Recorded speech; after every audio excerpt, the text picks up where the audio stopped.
All right, let's talk about pregnancy cravings. But I'm not talking about the usual suspects, pickles and ice cream. I mean, the really strange ones. Have you ever heard of women craving things like clay or chalk? It's a real thing. And today we're going to unravel this mystery and figure out what's actually happening here.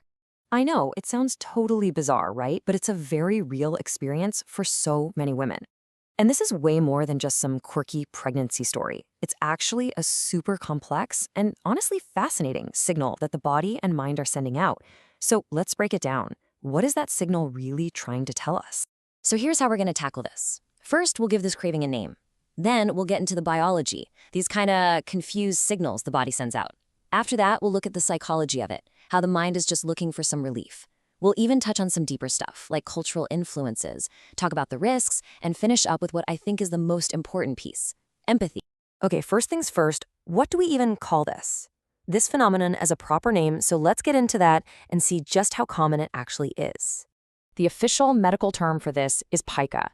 And yeah, it's exactly what it sounds like, a compulsion to eat things that aren't food, things that have absolutely zero nutritional value. And look, this isn't some rare, isolated thing. It's a global phenomenon. Seriously. Studies from all over the world, especially in parts of Africa and Asia, show that a lot of women go through this, usually in the second and third trimesters. It is way, way more common than you'd probably guess. So the big question is, why? What's driving this? Well, the first and probably the most powerful explanation is biological. Think of it like an SOS signal from your body that's just gotten its wires a little bit crossed. Okay, this is where it gets really fascinating. When you're pregnant, your body's need for certain nutrients, especially things like iron and zinc, just skyrockets. So when those levels dip, the body basically sends out an alarm. But here's the catch. The brain doesn't always translate that alarm perfectly. So instead of making you crave a big juicy steak, it might make you crave the feeling of crunching ice or that dry, earthy texture of clay. And that really is the core of it.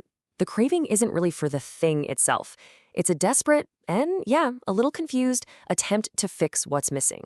The best evidence for this? Ice cravings. For so many women, the moment their iron levels are back to normal, poof, the craving just vanishes, almost overnight. But wait, a simple nutrient deficiency, that's only half the story. There's also a really powerful psychological piece to this puzzle that can turn that initial signal into a full-blown habit. Right, you're probably thinking, okay, if my body needs iron, why on earth am I craving clay? It's a great question, and the answer is all about the immediate sensory relief these things provide. It really comes down to satisfying a sensory need. Think about all the not-so-fun parts of pregnancy. The nausea, the heartburn, the stress. Well, chewing ice can literally numb your mouth and take the edge off that nausea. That dry, chalky texture of clay, it can feel like it's absorbing excess stomach acid. And honestly, sometimes just the simple, repetitive act of chewing something is incredibly soothing when you're feeling anxious. And our brains are smart. They learn this connection fast. It creates this powerful feedback loop. You get a trigger, right? A wave of nausea. You take an action. You chew some ice. The result?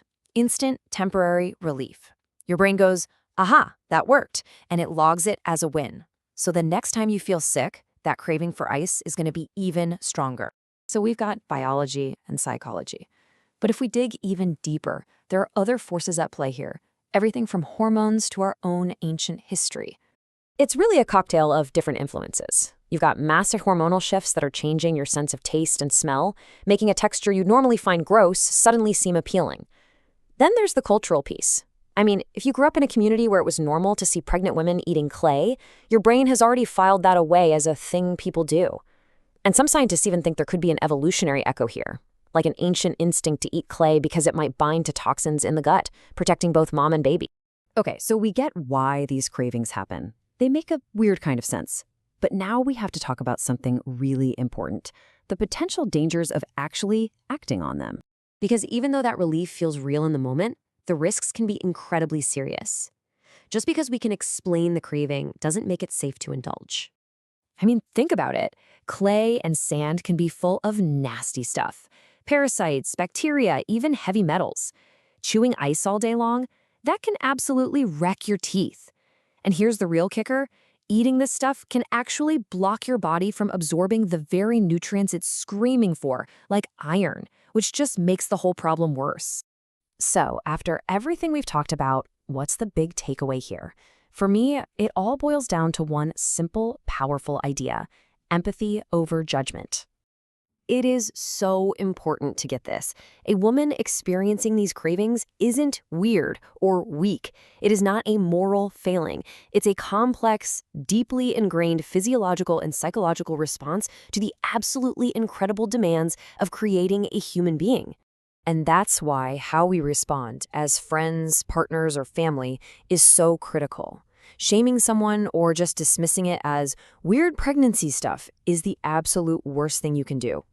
The right response, the only helpful response, is empathy and encouraging her to get medical guidance to figure out what's really going on with her nutrition and emotional well-being.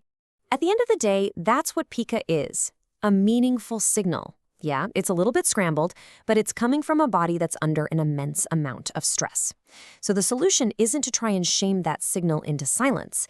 It's to listen to it, really listen, and respond with both compassion and good science.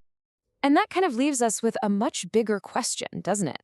I mean, pica is a pretty dramatic example, but it really makes you wonder, what other signals are our bodies sending us every single day that we're just ignoring or dismissing or totally misinterpreting?